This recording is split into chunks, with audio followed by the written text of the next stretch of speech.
Assalamualaikum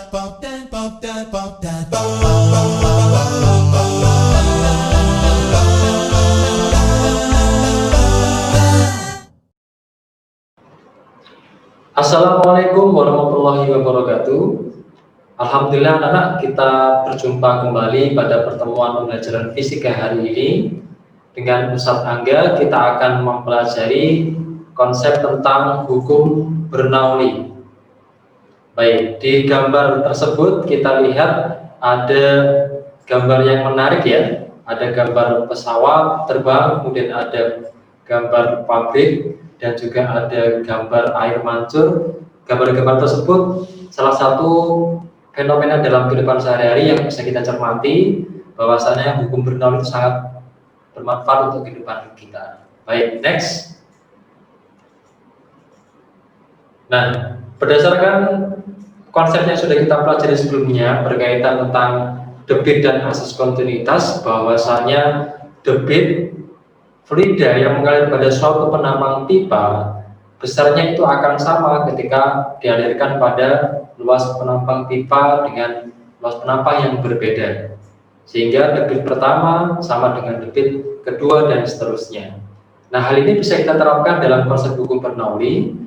Dari gambar tersebut kita bisa melihat ada tiga sambungan pipa dengan pipa yang besar, kemudian yang tengah agak kecil, menyempit, kemudian membesar lagi. Nah, dari pipa tersebut kita bisa mengetahui bahwasanya aliran fluida, aliran zat cair pada pipa yang besar pastinya lebih kecil dibandingkan aliran fluida atau aliran zat cair pada pipa yang kecil, dan sebaliknya tekanan fluida pada pipa yang besar itu lebih besar dibandingkan aliran tekanan fluida pada pipa yang kecil, sehingga secara matematis konsep hukum Bernoulli ini dituliskan bahwasanya total energi tekanan dengan energi kinetik per unit volume serta energi potensial per unit volume itu besarnya adalah konstan. Next. Nah, konsep hukum Bernoulli ini bisa kita terapkan dalam berbagai macam aplikasi sambungan pipa. Ada yang pipanya itu mendatar seperti konsep asas kontinuitas, ada juga sambungan pipa dengan ketinggian yang berbeda seperti pada gambar. Semisal pada pipa yang besar itu punya ketinggian pipa sebesar Y1. Cara mengukur ketinggiannya adalah dari pusat pipa sampai dengan dasar pipa. Kemudian untuk pipa yang kecil adalah diukur dari pusat pipa yang atas, kemudian menuju ke dasar pipa, sehingga kita punya ketinggian pipa yang berbeda. Nah, ini kita bisa tuliskan persamaannya secara lengkap. P1 ditambah setengah rho V1 kuadrat ditambah rho GH1 sama dengan P2 plus setengah rho V2 kuadrat ditambah rho GH2. Baik, next. Baik, anak-anak, kalau kita cermati pada gambar berikut, ada tiga sambungan pipa lagi ya, pipa A, B, dan juga pipa C. Nah, dari gambar tersebut kita bisa mencermati perbedaan ketinggian pipa yang ada pada bagian atas antara pipa yang A, B, dan C. Kita lihat ternyata diketahui bahwasanya kelajuan fluida yang paling besar itu adalah pada pipa yang B. Nah, ini bisa kita lihat pada pipa B itu juga memiliki tekanan yang paling kecil. Hal ini dibuktikan pada pipa B. Kita lihat itu aliran fluidanya adalah lebih pendek atau ketinggiannya paling kecil dibandingkan pipa-pipa yang lain. Nah, ini menunjukkan bahwa pada pipa B, pipa yang paling kecil itu tekanannya paling kecil. Sementara pada pipa yang besar itu tekanannya adalah yang paling besar. Ditunjukkan pada gambar bahwasanya ketinggian pipa itu, ketinggian fluida pada pipa yang atas itu lebih tinggi dibandingkan yang lain. Sehingga kalau kita buat perbandingan tekanan pipa, yaitu tekanan pipa A itu yang paling besar, kemudian pipa C, setelah itu pipa Sementara untuk perbandingan kelajuan yang terbesar itu adalah dari pipa B, kecepatan fluida pipa B, kemudian kecepatan fluida pipa C, kemudian kecepatan fluida pipa A. Baik, kita lanjutkan. Next. Nah, contoh fenomena dalam kehidupan sehari ini sering kita jumpai.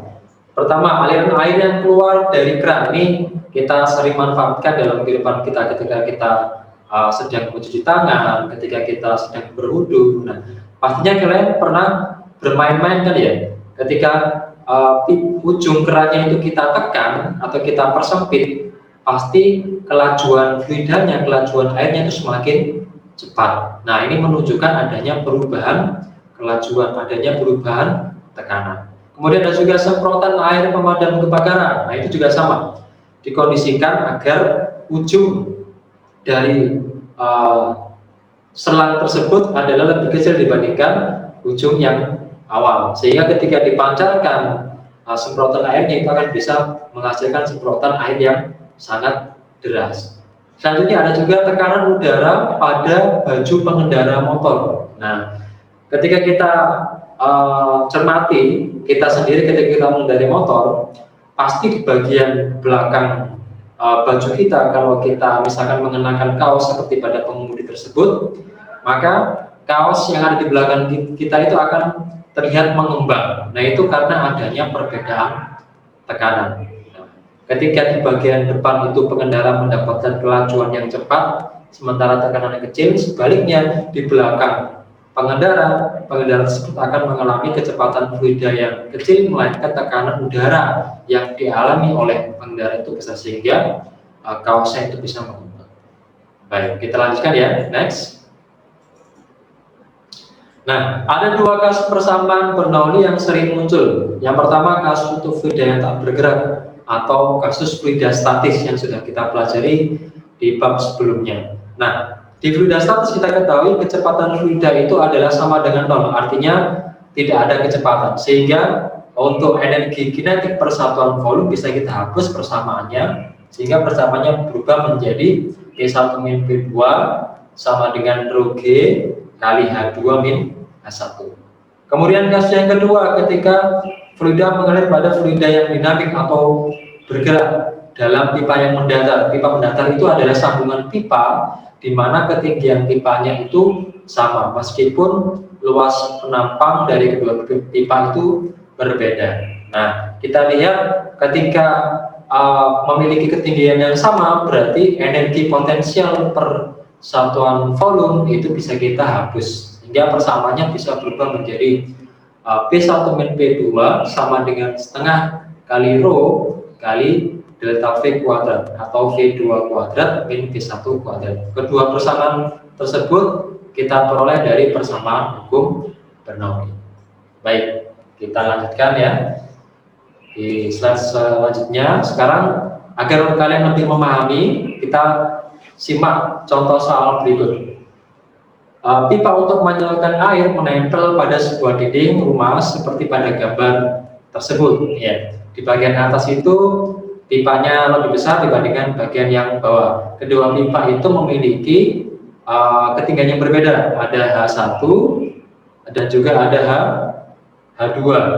Kemudian ada luas penampang A1 dan juga ada luas penampang A2. Nah, luas penampang pipa besar dan kecil itu memiliki perbandingan 4:1.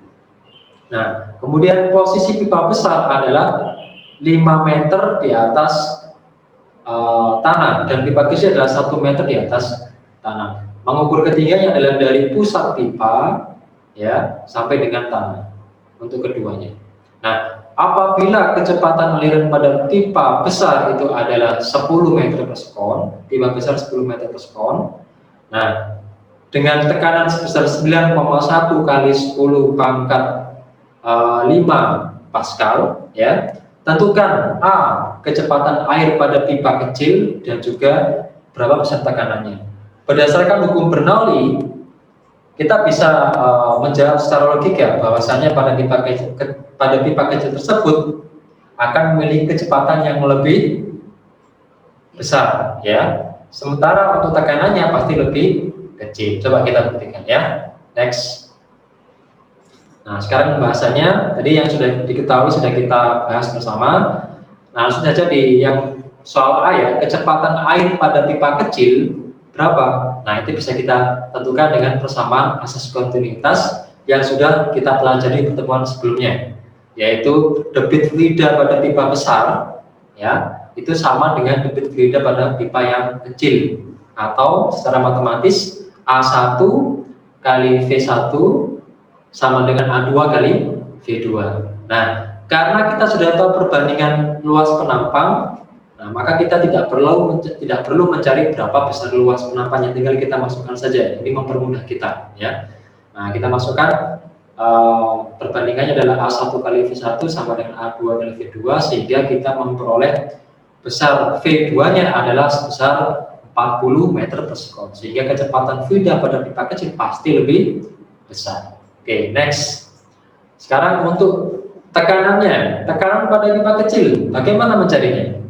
Pastinya kita perlu tambahan persamaan lain yang sudah kita bahas tadi ya, yaitu persamaan hukum Bernoulli. Nah, kasusnya ini adalah pada sambungan pipa yang memiliki ketinggian berbeda, sehingga persamaan kita gunakan adalah full seluruhnya. P1 plus setengah rho P1 kuadrat dan seterusnya, itu kita masukkan semua nilainya ya. P1 nya tadi adalah 9,1 kali 10 pangkat 5. Nah, itu bisa kita rubah menjadi 910.000 ya, ditambah setengah kali rho di sini adalah massa jenis fluida. Karena kita ketahui fluida yang dimaksud adalah air, maka meskipun di soal tidak diketahui berapa massa jenis fluida, kalian sudah tahu semua ya berapa massa jenis fluida. Massa jenis fluida air adalah 1000 kg per meter kubik. Nah, kita masukkan setengah kali 1000 kali V1 kuadrat jadi 10 kuadrat ya, ditambah tambah 1000 kali 10 kali 5. Oke, sama dengan yang ruas kanan berarti P2 ya. P2 ditambah setengah rho, setengah kali 1000 kali 40 kuadrat ditambah 1000 dikali 10 kali 1. Sehingga ketika kita hitung semua persamaannya, kita akan memperoleh besar tekanan fluida pada pipa yang kecil adalah sebesar 200.000 Pascal atau 2 kali 10 pangkat 5 Pascal. Sehingga terbukti bahwasanya pada hukum Bernoulli itu tekanan fluida pada pipa yang besar itu lebih besar dibandingkan pipa yang kecil. Sebaliknya, kecepatan fluida pada pipa yang besar itu lebih kecil dibandingkan kecepatan fluida pada pipa yang kecil. Baik, mudah-mudahan kalian bisa memahami dari contoh soal yang tadi ya. Nanti di contoh soal yang latihan nanti kita akan memperdalam lagi dengan berbagai macam permasalahan. Oke, next. Nah, anak-anak, penerapan hukum Bernoulli ini banyak sekali ya. Ini Ustaz membahasnya sekilas saja. Di pertemuan selanjutnya kita akan memperdalam lagi. Penerapan hukum Bernoulli yang pertama ada yang namanya teorema Torricelli. Nah, ini apabila kita menemukan suatu, misalkan di pabrik ya, ada banyak sambungan pipa, misalkan di PDAM, kemudian di Pertamina itu kan banyak pipa sekali. Nah, semisal di suatu pipa atau di tangki itu mengalami kebocoran, nah kita bisa memprediksi. Nah, kira-kira berapakah kecepatan fluida yang jatuh atau di manakah letak jatuhnya fluida tersebut ketika tangki itu mengalami kebocoran. Nah, ini penting sekali diketahui oleh para teknisi ya. Nah, itu harus paham. Maka untuk kalian yang berminat masuk di teknik, katakanlah teknik industri, teknik kimia, nanti akan banyak menemukan konsep-konsep tentang ini. Jadi untuk mencari kecepatan jatuh, untuk mencari jarak jatuh, untuk mencari waktu jatuh fluida yang tadi bocor, itu bisa kita prediksi dengan persamaan-persamaan yang ada di slide tersebut. Nah, pertemuan di minggu depan ya, di pertemuan selanjutnya kita akan membahas dengan percobaan tentang Torricelli secara virtual menggunakan simulasi interaktif. Oke, next. Penerapan selanjutnya itu ada lagi yang namanya tabung Venturi. Nah, ini juga banyak kita temukan dan kita gunakan. Ada yang namanya karburator pada motor dan mobil kita masing-masing. Nah, itu suatu alat yang untuk merubah arah, ya, merubah arah hasil pembakaran bensin, kemudian digabungkan dengan udara, sehingga nanti akan diperoleh suatu energi mekanik. Nah, konsep kinerja dari tabung Venturi ini seperti pada gambar ada namanya Venturi meter. Nah, gambarnya seperti itu. Itu kita bisa menentukan berapa kelajuan fluida dari bahan bakarnya tadi. Oke, next. Contoh selanjutnya ada lagi yang namanya adalah tabung pitot. Nah, ada yang tahu anak-anak tabung pitot itu apa? Tabung ini adalah suatu alat yang berfungsi untuk mengukur kecepatan fluida atau gas yang ada di pesawat terbang. Nah, biasanya terletak di bagian samping pesawat itu ada tabung pitot. Ini berfungsi untuk mengukur berapakah kecepatan fluida yang ada di sayap pesawat, sehingga pesawat itu bisa dikondisikan berapa posisi sayap kanan dan kiri supaya sesuai dengan gerak pesawat tersebut. Nah, ini kita juga bisa mengetahui laju aliran gas pada tabung pitotnya menggunakan persamaan tersebut. Semua persamaan itu kita turunkan dari persamaan hukum Bernoulli. Oke, next. Penerapan selanjutnya ada namanya penyemprotan parfum. Nah, ini sering kita gunakan pastinya. Ini juga menggunakan konsep hukum Bernoulli. Jadi parfum yang kita gunakan tadi itu kan menggunakan yang di bagian bawah itu kan pipa yang lebih besar. Sementara di ujung yang atas yang kita semprotkan itu pipanya lebih kecil. Bagaimana caranya supaya bisa menghasilkan semburan yang besar? Nah, kita persempit luas permukaan, luas penampang dari bagian atas parfum, sehingga bisa menghasilkan laju semburan yang deras, ya. Oke, yang selanjutnya ada gaya angkat sayap pesawat. Nah, ini juga menerapkan hukum Bernoulli. Bagaimana caranya pesawat itu bisa terbang? Nah, itu nanti kita akan pelajari di pertemuan selanjutnya. Nah, untuk cara kerjanya ada di slide selanjutnya. Oke, next. Nah, ini gaya angkat pesawat ini juga dikondisikan anak-anak. Jadi di bagian atas sayap itu kan bentuk sayap itu kan tidak balok, ya, tidak berbentuk balai, tapi dibuat agak landai di bagian atas. Fungsinya adalah apa? Fungsinya adalah agar mengkondisikan ada banyak angin, atau di bagian atas sayap itu akan maksimal angin yang akan atau udara yang bergerak di atas sayap. Nah, ketika di bagian atas sayap itu kecepatan udaranya lebih besar, nah, berdasarkan hukum Bernoulli berarti kecepatan udara di atas sayap besar, berarti tekanannya kan kecil. Nah, sebaliknya di bagian bawah sayap itu dibuat simetris, menyerupai balok, supaya apa? Supaya kecepatan udaranya itu kecil. Nah, ketika kecepatan udaranya itu kecil, maka tekanannya itu akan menjadi besar, sehingga sayap itu akan mendapatkan tekanan yang lebih besar dibandingkan bagian atas. Artinya tekanan di bagian bawah sayap itu lebih besar dibandingkan tekanan di bagian atas sayap. Itulah mengapa pesawat itu bisa bergerak terbang. Jadi sebelum terbang, ya, waktu take off, ya, itu pesawat kan harus jalan dengan kecepatan yang sangat kencang, ya. Itu fungsinya adalah untuk memperoleh kecepatan fluida yang cukup untuk sayap pesawat terbang tadi, sehingga ketika sudah memiliki tekanan yang cukup, maka pesawat itu akan bisa terbang ke atas. Nah, sebaliknya ketika landing, maka dikondisikan tekanan yang bagian atas pesawat itu harus lebih besar. Begitu. Baik anak-anak, jadi itu semua adalah macam-macam aplikasi penerapan hukum Bernoulli dalam kehidupan sehari-hari, dan mudah-mudahan apa yang kita bahas pada pertemuan hari ini bermanfaat. Insya Allah di minggu depan kita akan membahas sekali lagi percobaan tentang teori Torricelli, ya, serta penerapan aplikasi yang lain. Nanti kita akan juga berlatih bagaimana membuat suatu aplikasi yang sederhana yang bisa kita cermati dan bisa kita manfaatkan dalam kehidupan kita. Baik, terima kasih anak atas perhatiannya semuanya. Mudah-mudahan apa yang kita pelajari hari ini bermanfaat. Terima kasih, sampai jumpa kembali. Assalamualaikum warahmatullahi wabarakatuh.